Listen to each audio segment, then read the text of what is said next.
Who were Shah Jahan and Mumtaz, and why does their story matter? Well, they were a 17th century Mughal emperor and his favorite wife, and their relationship was one of immense power and deep devotion.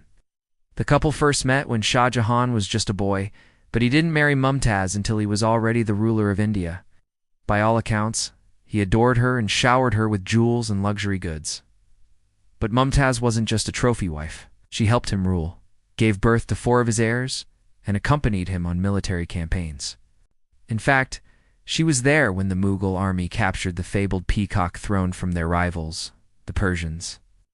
That must have been quite a sight, 80 elephants carrying gold howdah, lit candelabers on their tusks. Oh, for the glory of the great Mughal.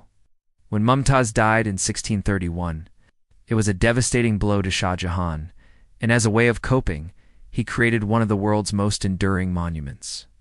Now we know it as the Taj Mahal, but what really makes it so special? Let's find out. Now this is the Taj Mahal. It took 22 years to build and is widely considered the greatest monument ever built. And if you judge it by today's standards, its construction was truly amazing. Not only did the builders use over 20,000 elephants to get the job done, but the site is perfectly symmetrical down to the minuscule details. Take the minarets, for example. If you measure from the base, each side has 40 equal steps. 4 in between the base and the first balcony, 8 on the second level, 12 on the third, 16 on the fourth, and 20 on the fifth. That's the same on all 4 sides and all 4 corners. The same goes for the arches, the string courses, and even the floral patterns on the frieze. None of it is random. All of it was planned, and they did it without the help of modern technology. Cranes, no laser levels, not even a calculator. And although we're talking about a building over 500 feet long, every dimension is perfectly proportional. The diagonal sides are 911 feet. Add those together, and you get the number 18. So how did they do it? We don't know exactly, but we think they used a grid system. Basically, they made a giant checkerboard around the building site and used geometry to make sure everything was symmetrical. For example, they knew that if they divided a rectangle into 2 equal halves, the diagonal lines would also be equal. So they could measure the diagonal from one corner, mark it off, and then repeat it on the other side. And they applied this to every aspect of the building, right down to the calligraphy. The verses from the Quran are written in flawless Arabic, and they're all perfectly aligned. This kind of attention to detail is mind-blowing, especially when you consider how much marble was involved. The reason the Taj Mahal is white is because Shah Jahan wanted it to be. In fact, the marble was originally green.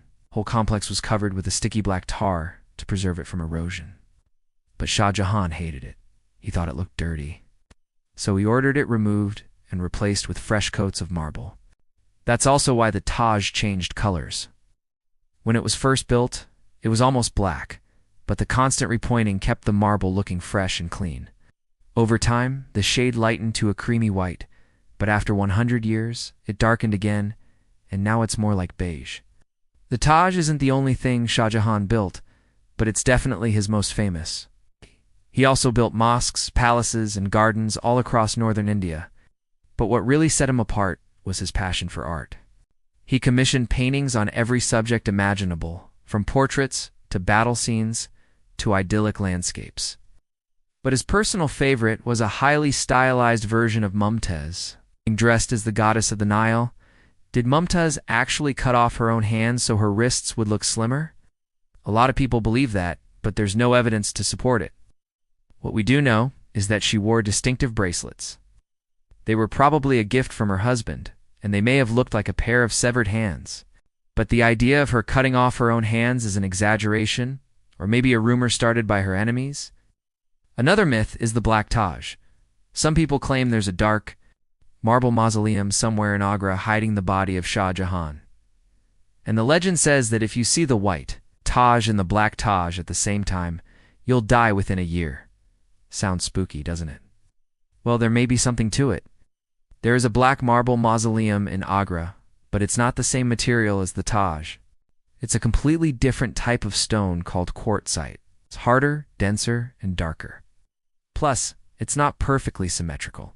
These images are just propaganda spread by the British. They wanted to make the Taj look exotic and mysterious, so they came up with the Black Taj hoax. It's a shame because it's actually very beautiful. Even though it's not made of the same marble, the symmetry is still incredible. Every angle, curve, and arch matches the design of the main dome. It's like looking into a mirror. And since the black marble contrasts with the white, it's even more eye-catching. Of course, we'd love to see the real Taj without the crowds and the tourists. The truth is, this monument would never have been built without Shah Jahan. He designed the main mausoleum for Mumtaz, and then he added the mosque, the guest house, and the garden. That's why the entire complex is known as the Taj Mahal, the crown jewel monument. Okay, last myth. Did the marble change color? Well, yes, it did.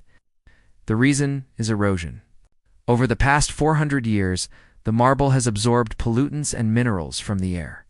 The result is a dull gray film. Experts from around the world have tried removing it, but the only thing that worked was a simple solution: vinegar and cotton swabs. Of course, they've had to be very careful. They can't risk damaging the surface, but they've made some progress. The north face is looking brighter already, and eventually the whole building should look like new. As for the actual tomb, nobody knows what's inside. There are rumors of priceless gems and hidden treasure, but we don't know if they're true. What we do know is that both Shah Jahan and Mumtaz were buried here. Their bodies were brought here from different parts of India and placed side by side. But when it comes to their legacy, well, that's a bit more complicated. The couple ruled like gods over their people. They lavished gifts on travelers and scholars, built schools and hospitals, and encouraged religious tolerance. They were basically the patron saints of Agra, but they weren't perfect. Like many rulers, Shah Jahan became more interested in art and architecture than governing. He left most of the work to his son Aurangzeb, who eventually overthrew him. That's right, the son killed the father to take the throne. But while Aurangzeb was busy fighting rebellions and expanding the empire, Shah Jahan was stuck in a prison cell. He spent 8 years looking out the window at the Taj, waiting for his son to die. But Aurangzeb held on to the throne for 10 years longer, so Shah Jahan never got his revenge. In the end, he died in 1666, the same year Aurangzeb completed the construction of the Forbidden City. It's ironic because the father and son were never closer than they were at that moment, separated by just a few miles. But their relationship was broken beyond repair. In fact, Aurangzeb hated everything his father stood for. He was a strict follower of the Quran, and he did unapprove of Shah Jahan's parties or his harem. And once Aurangzeb took the throne, he made sure everyone knew he was in charge. He persecuted Hindus, destroyed Buddhist monuments, and banned music and poetry. In other words, he turned India into a Puritan hellhole. Thankfully, the good times returned when a new dynasty took over, but the damage was already done. Shah Jahan's legacy was forever tarnished by his son's bigoted rule. So why do we remember him at all? Well, mainly because of this. The Taj Mahal is such a universal symbol of love and grief. It transcends religion, culture, and politics. Sure, it was built by a ruthless dictator, but it was built for a reason. Mumtaz was the love of his life. He couldn't bear the thought of losing her, so he immortalized her in marble. And maybe that's the real legacy of the Taj, our need to remember those we love, even if they're gone forever. Hey, thanks for watching. If you like this episode, please hit the like button. It helps us a lot. And if you want to learn more about India, check out our podcast. Thanks a lot.